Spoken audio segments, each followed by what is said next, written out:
Peuple congolais, il est temps de nous lever, de nous serrer les coudes et d'agir pour défendre notre patrie, notre intégrité territoriale et l'intangibilité de nos frontières.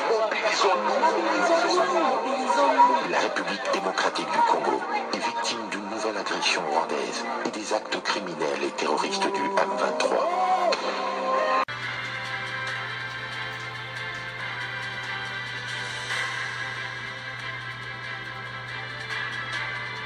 Bonsoir, bonsoir, bonjour, c'est Congo News 24. Bande Konanga, comme toujours avant de commencer notre émission, nous disons merci à Dieu. Nous disons merci à nos chers abonnés et téléspectateurs qui nous suivent partout dans le monde et en RDC. Bande Konanga, soyez les bienvenus. À la une, chers téléspectateurs, Banambok, on va commencer cette émission sur Sénat Bande Konangai. Obalubake Yindi, bientôt, Nana Kozala présent Sénat, alors, Samalu Konde, bientôt, Akobima parce que Yenda Zatike Nabango. Donc, ils assoment. Et de l'autre côté, la police a s'est préparée, na élection où ils allent que Moboulou ezalati. Alors, Banamboka, tous à la connecter, peut-être développer une émission là-dessus. Deuxième point, chers téléspectateurs, FARDC Bandeko à la rue, à Kinshasa, pour l'assainissement total de la ville de Kinshasa. Kuluna, poubelle. Donc, Makamboza Kosaka Nangote, alors, beaucoup mon gouverneur, a Kekokuta na Chiwoui. Koso Lanaye, alors, tous à la connecter, peut-être développer une émission là-dessus. Troisième point, chers téléspectateurs. Aweza somo bandekonanga. Kagame lâché. Et puis, crackdown on Kabila is already underway. C'est-à-dire, Kabila. Donc, ASA, AFC, c'est confirmé. Et puis, Kagame, ASA, M23. Alors, monde occidental, déjà match balouki. Lorenzo na Luanda, Masolo don balobi que fin. Il y a oyoka cessé les faits indéterminés. Donc, et puis, bon, bazo violer cessé les faits. Boko yoka confirmation. Banba du sola kagaboui. Fa de ça, yambisi ADF F23 biloko. Oyoka neutraliser bango. Alors, tous à la connecter, peut-être développer une mission abisso. Chers téléspectateurs, émission Nabse Bandi et comme étant tous ensemble ma solo Amboka. Bande ko na Sénat, ma kambo comme clair maintenant. Na niveau ya union sacrée, bango tout. Union sacrée tike na bango eza sama le compte. Donc ako faire face nanan. Bamba za majorité. Donc toujours moi ka sama le compte akobima na ye président ya Sénat. Alors, la question est allée à Wapé, il y a bataille des pêches. Et Zali Union Sacrée Moutouba voter, ce n'est pas que l'influence de Kabouya ou tout ça. Makambaï des pêches, botikala nango kuna bobongsa makamuna bino. Parce que abazo tanga i des pêches. Abazo loba l'étiquette de l'Union Sacrée. Oui, Kabouya za secrétaire kunape, na kati Union Sacrée, yé pas cause en influence. Mais l'autre zolo bezaki, to lingiba désordre ya oba problème zo passé na IDPS baya na mona Sénat. Tala.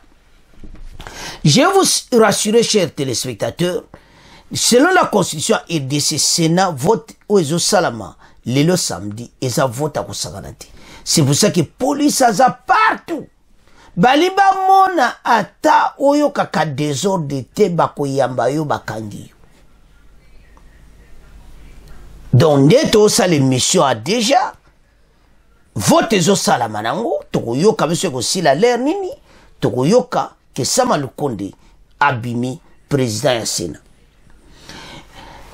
Parce que tolo bon pourquoi? Malgré nato qui résultat final. C'est parce que baza majorité na Sénat. Alors, ceux qui bango moko ba sénateur, mais boya Union Sacrée bien qu'on voter Sama Lukonde te, voilà te comprendre avec l'autre candidat au bazané en face. Donc, na côté Union Sacrée, Eza Lutundula a zaté sur la course. Bande ko situation zo comme à un niveau mo il faut congolais à comprendre dossier très bien. Poste wana eza to bengo lokola vice-président de la République selon la constitution. Alors, mutu akozala wana. Donnons un exemple ce qui va confirmer Sama Lukonde. Sama Lukonde a des qualités. Ce qui le lot. On ne souhaite pas au lobandenge za la constitution que ce qui fait un problème. À mon cas démissionné ou bien tika ou bien nini ou bien santé ou bien loko mwandenge wana de Sama Lukonde président de la RDC Katangui. Donc situation zawane za que il faut pas solo la bien. Ba bon ça bien abaye ba pero ye moko yeba que bazo travailler dans l'unité amboka. J'en suis sûr baza inu. Parce lo ba toazo boyezani. Le bayoko union sacrée bakabwani. Il y a un problème au sein de l'union sacrée. Batu balingi bongo te tozana besoin à kimia na mboka. Mboko ekende bien. Bande ko facha ya faut pas changer la constitution. Tant 18 ans. Banda chef de l'état en janvier ba prononcer que résultat. Ti lelo. Tale ba aussi le Sénat. Trop c'est tout. Totang. Sama Lukonde bientôt président du Sénat. Donc, union sacrée, tikena bango yewana. Alors, Makambu eza kosakanate sur instruction du chef de l'État, nous allons retirer notre candidature au poste du président du Sénat. Wana Boba Tikalakine a annoncé Augustin Kabouya au président du regroupement des partis politiques de l'union sacrée, Sama Lukonde et le choix du chef de l'État pour la présidence de la Chambre haute. Donc, ba annoncé yango officiellement. Alors, le président Félix, il n'est pas monique, il a appuyé Sama Lukonde. Selon les Tiki, Idrissa Mangala, IDPS et Jonas Mukamba tombent pour laisser la place à l'ancien premier ministre comme l'unique candidat président. Donc Mangala ou IDPS yépé azate. Donc elo que zo sala mobulu na IDPS ces années. Bazo mona kake Kabouya zo boma IDPS. Ngane ne expliquer le cas moko wana. Kabouya azotala intérêt national. Mais IDPS ba otala intérêt ya IDPS ke mutrabango azala président ya Sénat. Yango zomona makambo yango to yebisa moke makambo bozana ngo bomema awati. Lelo Kabouya ko proposer a PCB yeza me batu wana bavande bozomona bango 5 wana moto ba voter massa na bango Sama Lukonde wana presidium wana za muninga na bango situation za mobulu bana mboka to telema parce que makambo ndenge zo ya confusion bato. Alors Mangala oyo ya batiaki tike na yepe balongoli et puis Mukamba yepe balongoli tombe pour laisser la place à l'ancien premier ministre comme unique candidat union sacrée. Alors, au poste du premier vice-président, Kalala Wakalala Zouzi a été choisi au détriment Bandeko des autres contre Neti Yepe Atiki. Alors, a été choisi au climat des autres et tel que Christophe Lutundula. Lutundula, donc c'est comme ça, Makamunde Zoukin. Les leaders de l'AFC, c'est-à-dire Napo Sewana, au Moussousou, il y a premier vice-président, Kalala Wakalala Zouzi a été choisi au détriment de Lutundula. Les leaders de l'AFC Bayati Lukwebo est maintenu comme candidat de l'Union sacrée au poste du deuxième vice-président. Dans le Kwebo, il y a sa deuxième vice-président na Sénat.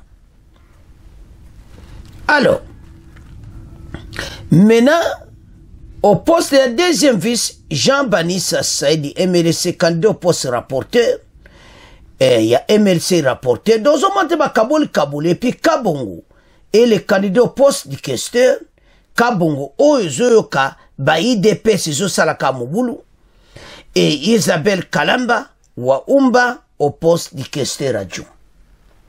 Au cours de la même rencontre, Peter Kazadi, député national et cadre de l'IDPS, a interpellé l'assistance sur la nécessité de maintenir l'unité et la cohésion au sein de la famille politique de Félix Tshisekedi.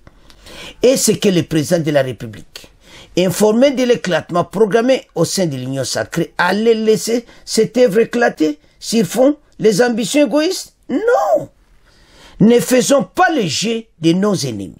Donc makambo tozotanga wana eza oyo Kazadi ayebisi baningane na kati ya réunion. Parce que bazali na réunion ya Union sacrée. Alibi tolinga te tokabona, tokabwana. Tozala ensemble. Ne faisons pas le jeu de nos ennemis. Plusieurs travaillent et attendent l'éclatement de l'Union sacrée. Ne leur donnons pas cette occasion à interpeller Peter Kazadi au président des regroupements et partis politiques de l'Union sacrée, leur demandant de se plier la décision, la haute autorité. Félix Tshisekedi signe les tickets pour l'élection des membres du bureau du Sénat. Voilà. Et puis, il y a même notre kakaya vote, message, il y a Chabani. Nous sommes venus rassurer les responsables des deux chambres du Parlement du soutien du gouvernement par rapport aux événements malheureux et condamnables qui se sont déroulés par les du peuple, mais aussi les assurer l'implication du gouvernement et la police nationale congolaise de sécuriser les députés nationaux et sénateurs. Ces élections vont se dérouler dans la sécurité la plus totale. Il va falloir identifier les responsables les uns des autres et les sanctionner pour que cela ne répète plus, a annoncé Jacquemain Chabani. Donc, boyoki message à Mintou Chabani que mouton comme n'a parlé du peuple, yebake ozana problème osare. Alors, Tolanda confirmation oyo, bon to avance. Madame, Messieurs, bonjour. Politique pour commencer. Jean-Michel Samalukonde est confirmé candidat unique de l'Union sacrée au poste de président du Sénat. À l'issue d'une réunion hier, convoquée par le secrétaire général de l'UDPS, Augustin Kabouya, l'Union sacrée pour la nation s'est enfin convenue sur les tickets des candidats à tous les postes au bureau définitif de la Chambre haute du Parlement. Ce consensus vient enfin ouvrir la voie à une élection apaisée qui devrait se tenir dès le début de la semaine prochaine. Michel Kifindangoy. Convoqué par le secrétaire général de l'UDPS, Augustin Kabouya, la réunion du présidium de l'Union sacrée élargie aux autres sénateurs a trouvé un consensus sur les candidats aux différents postes du bureau définitif du Sénat. Face à Idrissa Afani et Jonas Monkamba, Jean-Michel Samalukonde est confirmé le candidat unique de l'Union sacrée à la présidence du Sénat. Joseph Kalala est désigné candidat premier vice-président au détriment de Christophe Lutundula. À la deuxième vice-présidence, Modeste Bahati Lukwebo est désigné en lieu et place de Corneille Isenge et Estache Mouanzi. Jean Bamanissa Saïdi est le seul candidat rapporteur du Sénat pour le compte de l'Union sacrée en défaveur des candidatures de Justin Kalumba, Ivan Kazadi et Nefertiti Ngundianza. Au poste de rapporteur adjoint qui revient à l'opposition, Salomon Idi Kalonda doit faire face à la candidature de Jean-Claude Baende. À la question, l'Union sacrée retient la candidature de Topin Kabongo et enfin, Isabelle Kabamba est désignée candidate questeur adjointe en lieu et place de Pascal Onama. Banamboka tolandi biso nyonso. Yango tina tozolo banabino ba Congolais tala. Tant tozolo makambo yo toyeba ete makambo eza mobulu. Donc bato tu baocha mobulu baokanga bango bakende kunate mais ndeto lo ba émission j'en suis sûr ba mususu basi ba panza ki bango be pi baokanga kanga ba leader nyonso ba ya mobulu, c'est-à-dire toke na point où ezo sala mobulu libanda pali di peuple avant mais toke na Samalukonde ndeto lando ya Samalukonde azati ke ba poni do yeka mutako ma présence na Bahati Lukwebo deuxième vice-président, premier vice-président Kalala, de l'autre côté il y a opposition pe. Donc baponi batietie batu nyonso. MLC pe bazui position, IDPS pe bazui, au Kabongo, abimiko questeur. Donc bango batu IDPS na Mangala na Kabongo, bango mibale. Sikoyo, boso mate siko Kabongo oya ba pro o mususu wana siko azue bonga. Me Mangala oya mutu ya Kabuya azue plaste. Me bango nyonso bat poni nani mena eza Sama Lukonde. Na réunion na bango ya union sacrée. Na réunion wana Pite kasa dia lobi na bango ke banguna bazo union sacrée panzana. Bande koto ke bana eloko wana. Union sacrée ekobongisa mboka oyo epona nini? Ba parti ebele sangani. Doto komi lokola parti moko nde to benga parti communiste ba chinois oyo kaka bango bazoke na pouvoir. Union sacrée ko dirige mboko plusieurs années ceux qui bakangami ensemble. Parce que to boya ba désordre na mususu. Ba yela bisote ba makamusu na mikolo koya. Lelo soki union sacrée panzani est un problème grave. Et quoi affecter le mandat actuel à chef de l'État. Makambo ebele ko za l'affecter. Alors, bango bazo maintenir équilibre. Ya ono azib sabandiko. Ezaki choix peut-être na yote ozolanda émission. Yo linga ki Sama Lukonde ti. Total kaka. To ana choisi. Situation zoleka na pays pour le moment. Ngana zomona makambo nyonso tala, totala est. Tika baomba yo kana bazala bomoko. Manda pe ko sila 5 kala te mikolo ezokende. Botika Sama Lukonde azala wana passe ba katange bazo préparer pe désordre. Pourquoi? Tozo na poasuka. Makambo tozo sabino Kabila azana problème boyoka message en direct ya Afrique du Sud. Kabila en danger pour le moment. Neto loba c'est à Kimi Afrique du Sud. Mais awa okoto vraie information okolanda vraiment en direct ya Afrique du Sud baza ko expliquer. Mais tozo na pona. Crackdown on Kabila. Bande ko makambo za minene. Yango tina bali union sacrée bazala bomoko comme ça banguna Congo bapola. Soki union sacrée meko tsaka dezo c'est pour ça que IDPS nazo senga na bino. Botala be intérêt personnel ti boyokana. Tozana kamoko te o Kabuya kaya ya côté Jekoko de Longondo do tozana point to ana côté mokoti elo to senga kaka moko boyokana bozonga na base boye bandeni bozalaki bo réunir ba petit ensemble so côté bazoluka poste bo travailler ensemble bo luka bo équilibrer kaka. Toza ni pour ni contre, mais tozo loba clairement. Na bandeko ya IDPS. Kabongo azu poste na questeur. Ye batien aza candidat na questeur. Mais Mangala oyo ye Kabuya kine e balongoli. Batiete. Mais si koyo côté na bino so voilà Kabuya mtala boyokana. Donc c'est comme ça. Alors, maintenant tozo tika premier point na bino. Était union sacrée candidat na bango Sama Lukonde. Tokesko yo na deuxième point. Bande ko deuxième point yo eza mobulu. Ye moko gouverneur à ville. Nanela ketine état major. Kokuta na chiwo. Abina yao apo mboka moite. Eza sona ba tonnes, des tonnes ya poubelle. Na kati ya Kinshasa.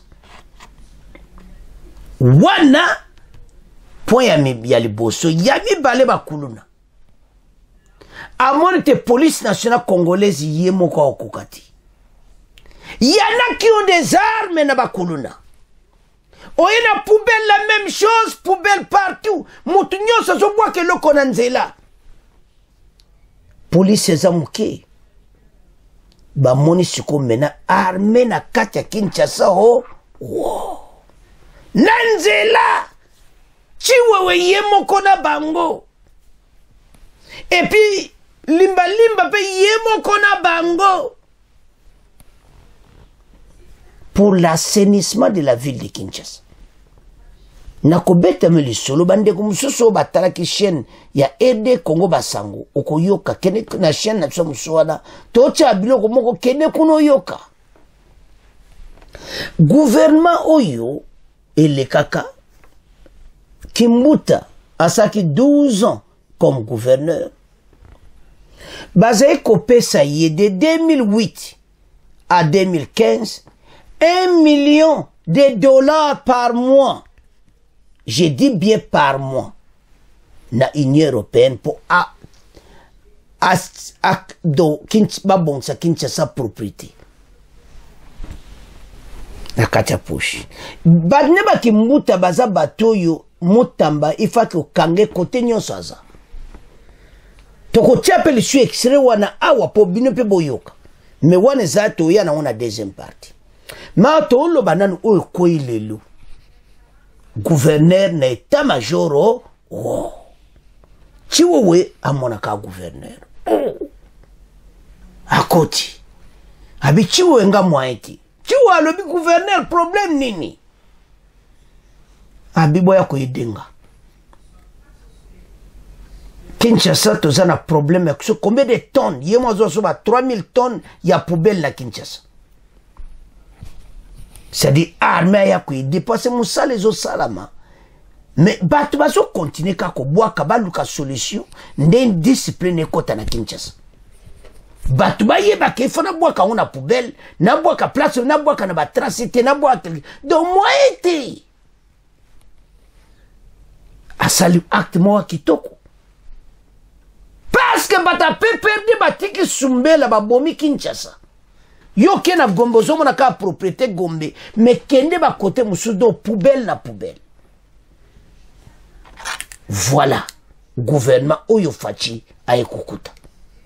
Bana mboka totelema. Boyoka oyo sami na état-major pour l'assainissement Kinshasa et puis boyoko bato batika sumbela. Akamboza mobulo. FARDC à la rue pour l'assainissement total de Kinshasa. Kuluna poubelle. Biloko amibale. Donc ezako salamawa. Oyokaka tambatu otala biloko aboye. Au mona pena que vraiment mboka na biso non, eza ça la propriété. Bandeko Daniel Bumba azana un grand boulot. Parce que batikeli suka na sumbela. Alors, tout bana na première partie ndinga kenen état-major. Bon après toya na bateau yo akala. Bandana na opena boma Kinshasa bie Kimbuta après toye na ye moko wa uto longwa sikoyo jetini ngobila. Alors Daniel Bumba bi mwaeti chewe webo sungangai. Alors sans plus tarder to yokaye et puis to zoeb sabino que Union européenne basé ko pesa Kimbuta, je dis bien de 2008 à 2009 à 2015, donc 7 ans. Ma kamona zoro lem subo mona kabui. Me bandeko batalaki chena musuba yebi. 1 million chaque mois pour babonsa Kinshasa, mais tande bakuti Kinshasa. Alors, Tolanda, où est Sami état-major, après, Toloba, il y a Union européenne. Tout avance. Daniel Bumba, gouverneur de la ville-province de Kinshasa, a été reçu ce vendredi 9 août 2024 par le chef d'état-major général de FARDC, accompagné de son directeur de cabinet adjoint et du directeur général d'Askin. Il est venu solliciter du général d'armée Thio et Songesa Christian l'accompagnement des FARDC dans la gestion de l'opération coup de poing destinée à l'assainissement de la ville de Kinshasa. Comprenez que Kinshasa aujourd'hui est dans le chaos. Alors nous pensons que l'accompagnement de l'armée est nécessaire à ce stade. Nous savons tous que dans les grandes missions de l'armée, en temps de paix, il a la main-d'œuvre adéquate pour pouvoir nous accompagner dans les réalisations de certaines choses attendues. Et là, c'était justement pour épingler la grande opération coup de poing que nous allons mener, qui consiste justement à curer nos rivières, nettoyer Kinshasa, les ensabler. Aujourd'hui, Kinshasa a plus de 3 420 000 tonnes de déchets. Raison pour laquelle nous sollicitons l'armée en vue de nous accompagner par ses corps. Le génie militaire, le service national, tous les corps pourront nous aider à aller de l'avant. Par ailleurs, le premier citoyen de la ville de Kinshasa s'est dit satisfait au sortir de la rencontre, car l'armée est disposée à l'accompagner afin de revêtir la capitale congolaise de sa plus belle robe. Et nous sommes très contents parce que l'armée est très favorable et nous envisageons d'ailleurs plus loin. Donc ça s'est fait dans tout d'autres cieux où l'armée accompagne pour pouvoir établir des protocoles d'accord et voir aussi en quelle mesure il est possible, si le gouvernement central peut nous accompagner, pouvoir élever cette ville qui est quand même le miroir de ce pays. Voilà. Signalons que d'autres décisions ont été également abordées au cours de cette rencontre, notamment l'accompagnement de l'armée dans la régulation de la circulation routière et la formation des Kuluna par les services nationaux. Merci beaucoup. Xavier est l'un des éboueurs privés de Kinshasa. Il parcourt les rues de la ville, ramassant les déchets qu'il dépose, comme tout le monde, dans les décharges illégales qui envahissent la capitale tentaculaire de la République démocratique du Congo. La ville de 17 millions d'habitants produit quelques 7 800 tonnes de déchets solides par jour, selon une étude publiée en 2023 par le journal scientifique Helion. On est nombreux, les éboueurs privés sont nombreux. S'il n'y avait pas d'éboueurs privés, ce serait catastrophique. Les déchets envahiraient les parcelles. Cette décharge à ciel ouvert est l'une des nombreuses du genre éparpillées à travers les 24 communes de la capitale congolaise. Une situation devenue insupportable pour les riverains. Primo, c'est dégueulasse. Et secondo, vraiment pas bon. Il n'y a pas les suivis. Il n'y a personne pour peut-être venir... comment est-ce que je peux expliquer? Contrôler quoi. Il n'y a personne. Les autorités locales, appuyées par certaines institutions internationales, avaient lancé des projets pour s'attaquer aux problèmes, mais la plupart des initiatives n'ont pas abouti. Il n'existe toujours pas de système centralisé de collecte et de traitement des déchets. Il n'y a pas de poubelle publique. L'entreprise qui faisait la collecte des déchets était celle de l'Union européenne. Elle a fermé. Donc, on jette maintenant les déchets ici. C'est devenu comme notre poubelle publique. De 2008 à 2015, l'Union européenne a injecté $1 million par mois pour l'évacuation des poubelles dans 9 communes de la capitale. Contactée par l'AFP, la délégation de l'Union européenne à Kinshasa n'a pas donné plus de détails sur ce programme. Les autorités locales non plus. Bandeko Tolandi, n'état-major. Bango ba aider. Batona ba poubelle. Kinshasa faut ezonga na valeur na onde Tolandi gouverneur. En tout cas, na félicité de Daniel Bumba pour l'initiation. Faut armer za aranzila. Ba bongisa. Bana bakuluna et tous ces gens les traquer et tout ça na poubelle. Moka il fait la propre. Kinshasa comme la ville yo, mutu nyoso alula yango. Baluka place bakeno boaka ba poubelle.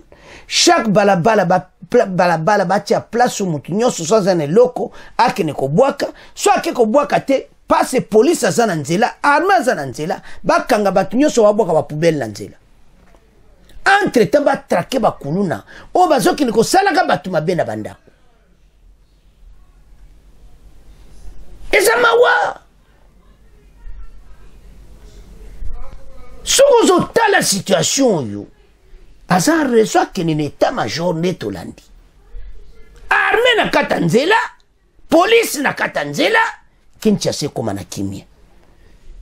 Batu ba konko, batu na websano ba kuluna. Batu bakonda bambeli na bandako. Pour se défendre. Self-défense. Bakulun ba beti por ya bingape na zaliao. Bande kona Kinshasa beli na yoki masolo do penana mbeli na ye na kala ndaku na ye. Oh bakulu na ibo kota nga pe naza naozela bino na porte bango bazo kota ye bazo yemisa bango yango. Voilà ce qui se passe. Et puis ba ina bato mosu na ba arme et tout ça yeba ke bazo kanga bango mais bazo silati. C'est-à-dire quelque part il peut y avoir des recrutements bakulu na quelque part. Alors décision bazui il y a assainissement Kinshasa tout se pele nango. Et puis Tolo Basiko Kimbuta. De 2008 à 2015, bazo peso ba million. Bandeko. Asa motema makasi, motema boui. Union européenne ba préveza motamba boluka bokanga Kimbuta. Il est parti avec 84 millions de dollars ya ville à Kinshasa. Biso batolote ba preuve ngwara bo partage nde bande ko bele ba partager na RD Congo basango télévision chaîne na mususu. Donc l'air est grave tout ce qui est wapi. Alors comment na babilo kwa boui ande ko mboka oyo Kinshasa il faut zonga penda propre. Poubelle wana ba tonde to yiki gouverneur ici l'assainissement total de Kinshasa. Kuluna na poubelle biloko mi balé on est boumi Kinshasa. Mais gouverneur a touché en très bien. Police nationale congolaise a travaillé en mon côté et ça passe. Alors, maintenant Kimbuta Kei ngobila yepe à côté a salé le compété. Mais comme il y a la preuve à Kimbuta, il y a 1 million chaque mois de dollars, au Union européenne, il faut pas l'andelaï, pas kangaï. Alors, banamboka. To komo tika deuxième point na maboko na bino, to komo kena troisième point. Bandeko, troisième point oyo, eza somo. Boko yo kan direct Afrique du Sud. To koloba Kagame aza lâché. Et puis, 1-23 va violer cesser le fait. Balamba mekaka boy FARDC ayamisi bambilo. Donc FARDC penazana bango mayele na cesser les faits. Et puis bon yo quand même message il y a société civile. FARDC yo qui message on a très bien FARDC saleli yango. Kezate pona cesser les faits. Kagame ya ko dusula. Kagame azala chetobana ye. Après Togoyana Kabila. Kagame a un problème sérieux pour le moment. Ministre Affaires étrangères à Salaki réunion avec ambassadeur à lobby. Yami Balé, les mêmes bango bazo violé cesser les faits. Bazo kota na bapla bazo violé vraiment cesser les faits bande konangai. Donc à l'est bango bazo lukaka ba conquérir mon village. Alors maintenant, batieli bango suka na béton. FARDC bogoyo katoko tiela bino. FARDC kaka bango mbale kaka FARDC yambisi yango. Makaboza minene. Ils ont violé les cessez-le-feu. D'abord, 1. 2. Bazako sala tuba odusola. Alors FARDC sazaki na bango maili. Makambo eza minene yango toloba ba congolais tala bakonzi bazolandela bateau de près bateau ba okoka lisusu ti mayela Kagame sili kop na bomba salaki ye 1-23 Kabila AFC et puis mina polele ben Occident à comprendre des dossiers Ramaphosa en Afrique du Sud, mais on a deuxième partie. Alors, to banon va violer ceci le fait dans Nord Kivu. Bongo, to avance. Kagame lâché, crackdown en Kabila. RDF, 1-23 neutralisé par FARDC. Alors, et puis, recrutement, il y a des soldats bande konangai. Il y a des soldats penayo kaka. Il faut pas recruter des soldats les sous-bélés. Alors, toutes les forces de la société civile du Nord Kivu n'est pas convaincu de cesser le feu. Comme Panacé, pas pour un retour à la paix dans l'est de la RDC, où le M23 décime avec la bénédiction du Rwanda et de l'Ouganda, persuadé que le M23 RDF AFC n'arrêtera jamais son intention expansionniste. Cette structure de la société civile demande à Félix Tshisekedi à mettre en fin cessez-le-feu qui du reste est respecté par l'armée congolaise et à cet effet organiser des opérations militaires foudroyantes sur toutes les lignes de front pour reconquérir les espaces sous contrôle de l'ennemi. Société civile a commis dans le Mokonzamboka cessez-le-feu armée nabiso il faut azala na offensive que atsala cessez-le-feu pour bango basaliti. Le bureau de la coordination provinciale de la société civile, force vive du Nord, qui vous rappelle à son excellence, monsieur le président de la République, et que le M23 FC n'aura jamais l'intention d'arrêter son expansion, nourrie par les vérités des recherches du pouvoir, de la terre, l'identité des ressources naturelles. Et nous recommandons au chef de l'État d'observer aussi par les de mettre fin au cessez-le-feu unilatéral, organiser des opérations foudroyantes à toutes les lignes de front en vue de reconquérir les espaces sous l'empire de l'ennemi, sous l'emprise de l'ennemi. Donc, bateau yo, bazo continue makambo na bango.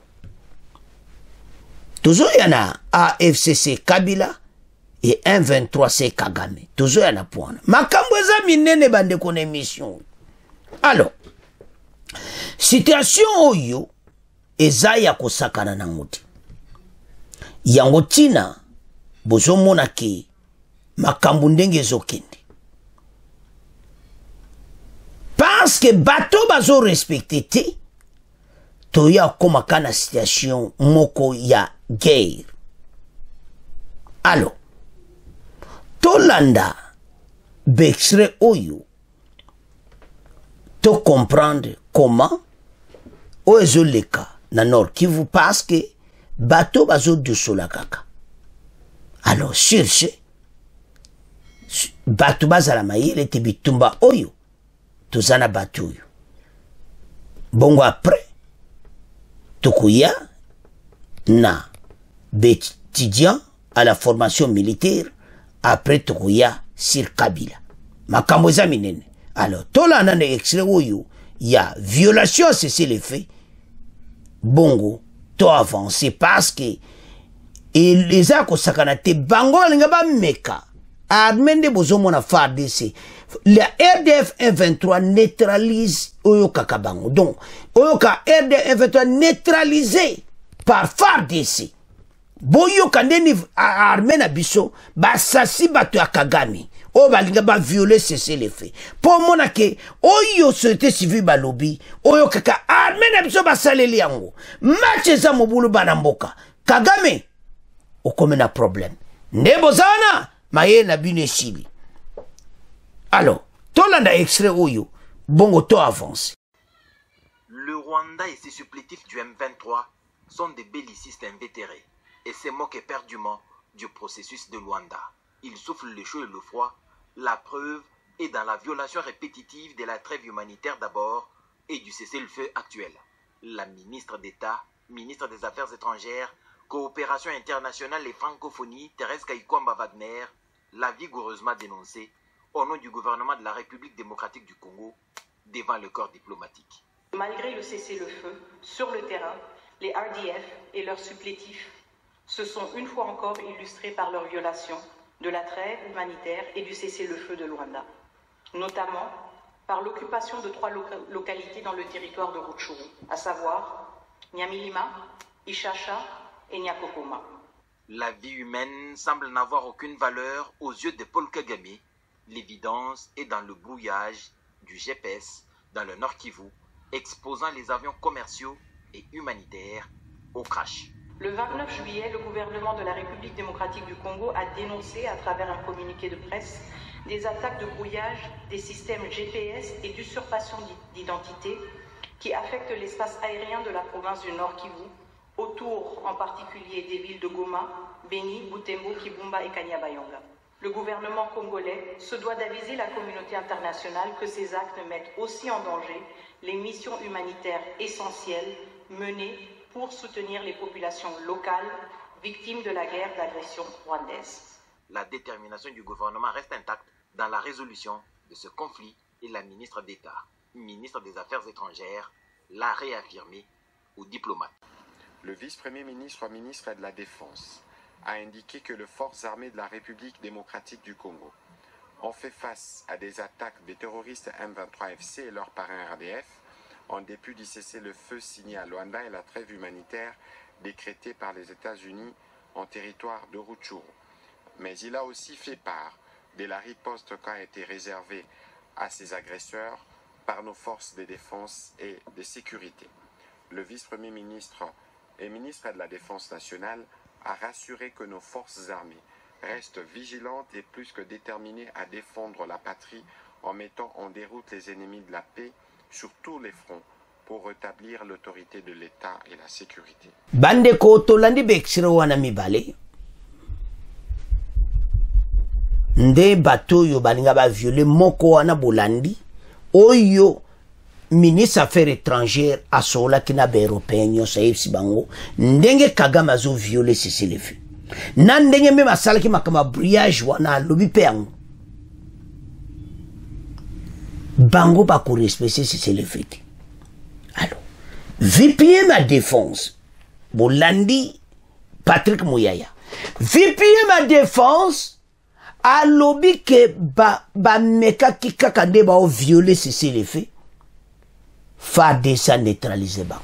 Mayele na bango c'était de repousser. Donc armée za pena ndenga yo ki pena conseil. Armée tiki bango tanti. Ba koleka nulle part. Place basuka kia sogo na ilwana na ya koma basuki wana bako avancer nulle part. FARDC azo zela bango partout bako leka ba okutana FARDC na nzela na bango. Parce wana zate FARDC azo sala cessez-le-feu. Makamoza minene cessez-le-feu indéterminé. Jusqu'à ce que ba bengana batonde ba bengana ki bango na 2014. Ramaphosa ke kokutana Lourenço makambo eza minene. Alors bato tout ba chasser bango. Donc ndenge bazawana ya kosakana te.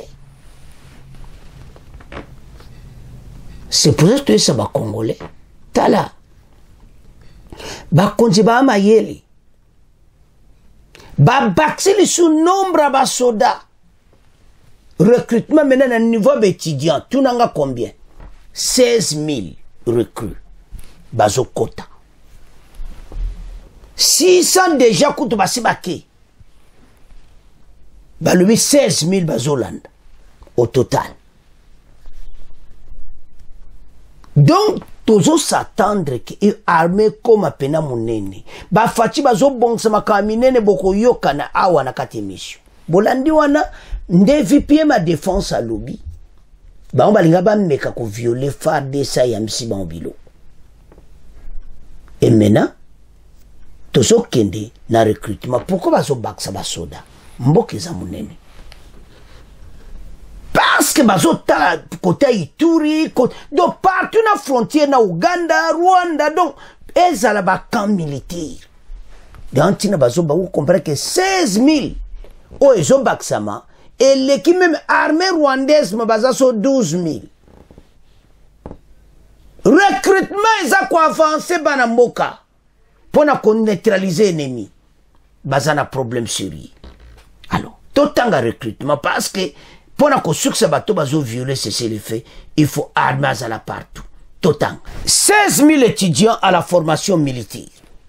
Ministre Yewana Bozomo Likolo en bleu, rouge et Université de Kinshasa. Yemoka Leben on a conseil des ministres Bokoyokai.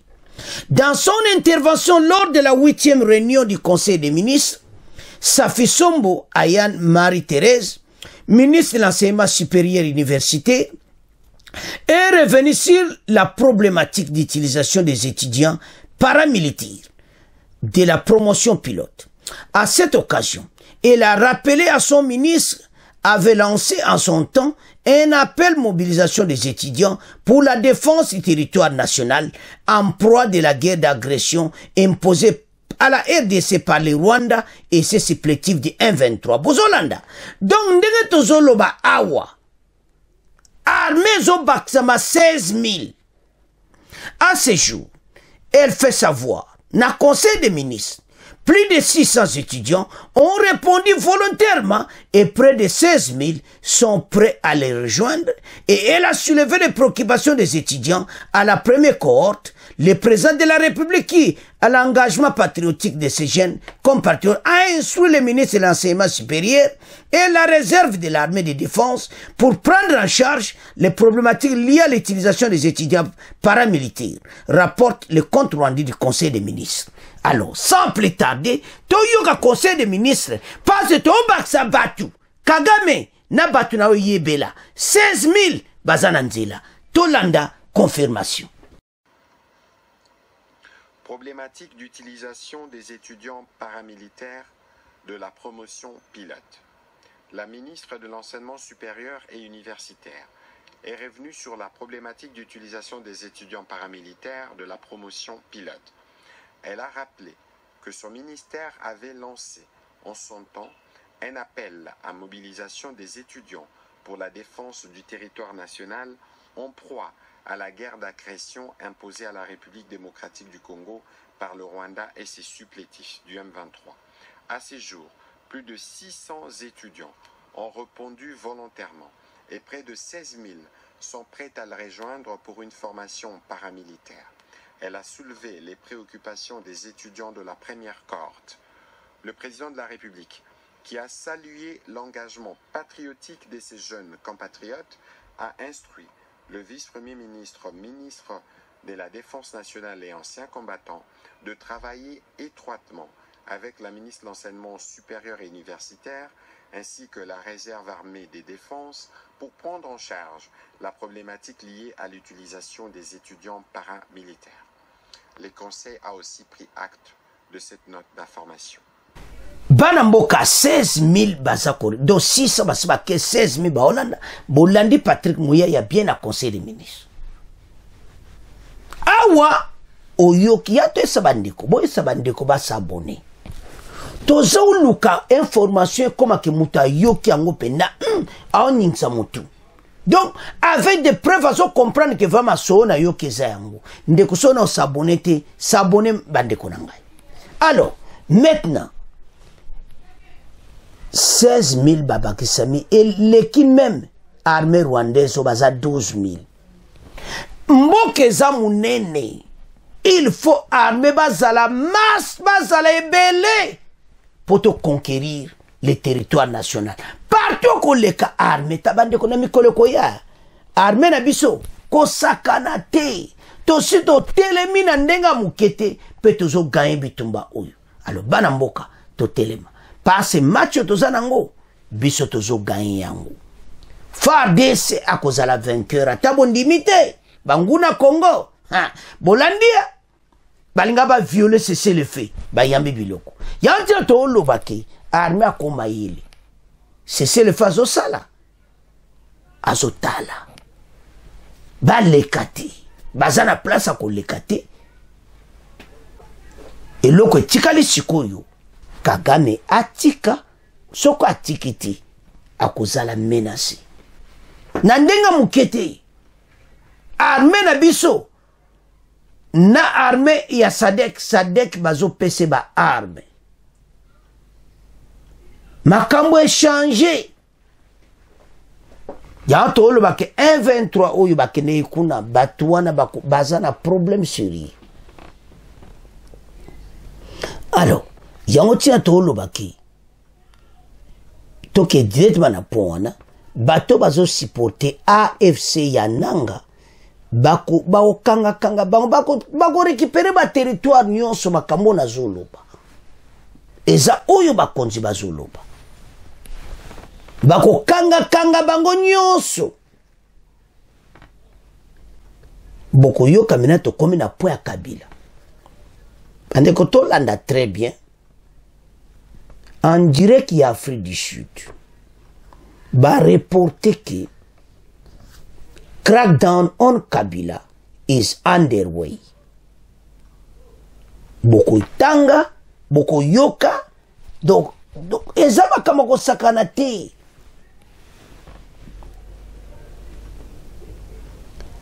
Kabila akenaki na Afrique du Sud akanisaka kovanda kuna asala makamuna ya partira kuna.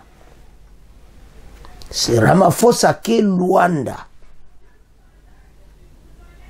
Aeko pesa Lourenço merci nande cessez le feu yo est indéterminé. Et maintenant Bayebsa Kagame abima na AFC Kabila batika babima. Chose oyo bango nyonso bakosala ti. Et maintenant bakobenga na bango na makasi. Situation à Kabila, batebele bazayo yoka ba défense ya PPRD awa. Pande ko na sile bo yoka lelo, oyo boko yoka lelo eko sala bino pasi. Après annonce à Fachi que Kabila za chef ya ba rebelle, crackdown on Kabila is underway. Ba Sud-Africain moto ba confirmer. Makamoto saka na nkuko ya kobima nango kaka. Batu bamona ngile Fachi alobi, bango ba ye na media, PPRD ba ye na media, AFCC ba ye kolobo, voilà, eza makamalo kuta, se yo monde ba tangi kuna tout ça te. Kaneza différent. Occident koti makambo.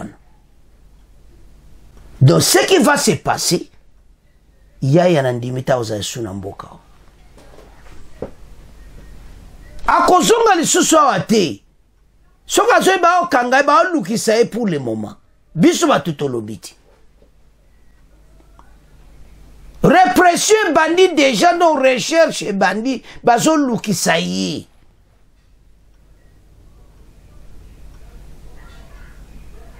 balobi ke yaza chef na bango ndenge présent Fachi alobaki et puis ba expliquer nde batune tout bakeke kuna ba lobi ke yende yasuka ba lobi déjà crackdown on Kabila underway. Boko yoga en anglais ça nango simple boko comprendre clairement ba reporter kama kamde Fachi alobaki et puis ba expliquer ndenge nini batu oyo bazao s'opposer na nini nande bakabwana bameko beta mo histoire nde bakabwana kina Fachi na AFC ke bakabwani Fachi comme na majorité AFC se cache kabwani et tout ça et maintenant balobi ke Kabila bazo rechercher donc citation zapena mobulu crackdown de l'action répression ko sakanate baluka place ba joyo bakangayo yante sa ba congolais était RDC oyo makamba S wana ezo koma na niveau mususu le mukonza mboka zolo apona Kabila bele ba défendre kina ba alors toyo ka confirmation oyo ba Sud-Africain balobi bon auto avancer.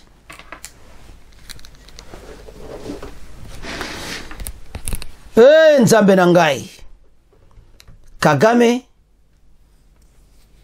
AFCC Kabila M23C Kagame donc na ba jeune wana nanga na batune tout bozo mona wana tous ces gens ba komi na problème sérieux oni akoti makambu oyo Lourenço na Ramaphosa na Angola ba beti masolo crackdown on Kabila already underway.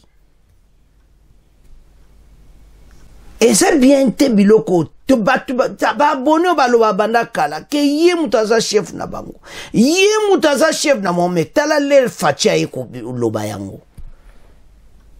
Alors Kabila Kragana et Tolanda confirmation monto développer ma solo. 23 movement. It is an ethnic Tutsi-led rebellion that has waged an insurgency in the eastern DRC and has occupied significant areas. In an interview, President Tshisekedi has accused Joseph Kabila of being part of the AFC. Joseph Kabila came to power in 2001 following the assassination of his father. He stayed as the Democratic Republic of Congo president for the next 18 years until he agreed to step down and handed over power to his rival Felix Tshisekedi as a Tshisekedi had and his party got the presidency, but Kabila dominated the parliament and the provincial governorship. It marked the first peaceful transfer of power in the DRC since independence in 1960. But this deal did not last long, and in 2020, Tshisekedi ended the alliance. He had already challenged Kabila's dominance with his appointments to the Constitutional Court and the Electoral Commission. His party had also overthrown Kabila's party's majority in parliament. Since then, Joseph Kabila has kept a low profile, and now he is being accused by the president of planning a revolt. Several members of Kabila's party had also joined the AFC. They are awaiting the verdict of a military court in the capital of Kinshasa, where they could face the death penalty, and a crackdown on Kabila is already underway. The headquarters of his foundation was crackdown on Kabila already underway. Donc déjà répression ko lukabak joye place à Zaliba Kangaye et tout ça. Donc na yebite deni akozonga nzele pa kimboka keme ba msubalo ba pays voisins ya Afrique du Sud à Katsi et tout ça. Mais il y a comme un problème sérieux. Soki makambo na ndire qu'Afrique du Sud tozo yo kabui. Alobi lobi mukonza mboka alobi na suka phrase a suka nde ngunde za makambo. Ke balobi déjà yaya baso lukisai. Répression crackdown. Donc makambo za mobulu.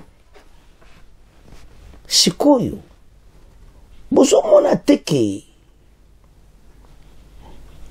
bateau a PPRD tout bakambaza oloba wezana ngo kapona ko défendre kosa mutamba masolo yango makambo za minene. C'est pour cela nde bolandi wana kenanga ba condamné bango ampasi basala ja condamnation déjà mais oui que ba la recours ko za la confirmer yango boninde boloba en anglais que bazo la peine de mort na bango parce bako pesa bango peine de mort nde balobi na anglais landango très bien encore en direct ya Afrique du Sud. Alors siko makambo botala situation eza mabe makambo balukaki naloba ke vérité ta bobombi na bine ko bima nango kaka kosangana ko bomo ba congolais ndenge nanga za ko ndima ko bomo ba congolais ndenge wana non il faut motema ya boy. Donc si je comprends bien pendant les 20 ans où le peuple d'Azaki na pouvoir ba congolais va souffrir ndenge musagana te non et ça mawa. Et bon, tout baki kuna, chiwo wase bino ki baya kuta bina na ba village. Ba okanga bino tout. Parce ba récupérer ba territoire. Alors, bana mboka, makambo tozolo ba vérité de Jésus. Ba konji ba travailler na ndenga kusagana ti. Alors, accord à Luanda et le binde komoko la clé. Accord à Luanda au signaki déjà. Joba sodano ya RDF ba bimana EDC. Bo bisoto salama solo to kanga ba 123 na ba village to bazali ezaya ko yinda esi yinda lo bana mboka bino bato tu bozana ngambu kuna boya na ngambu na biso ya ba congolais to défendre mboka eza mboka na biso botika ko loba contre mboka Rwandais bateki mboka, Rwandais basali mabe, et comme ta oiba kanga bango nyonso. Alors, confirmer sur Kabila, biso to tangeli bino, to ipesi bino ba vérité, bino sikobo partager. Alors, Baramboka, c'est à ce point que comment clôturer mission la mission. Bon, continuez qu'on s'abonne massivement. Au revoir. À la prochaine.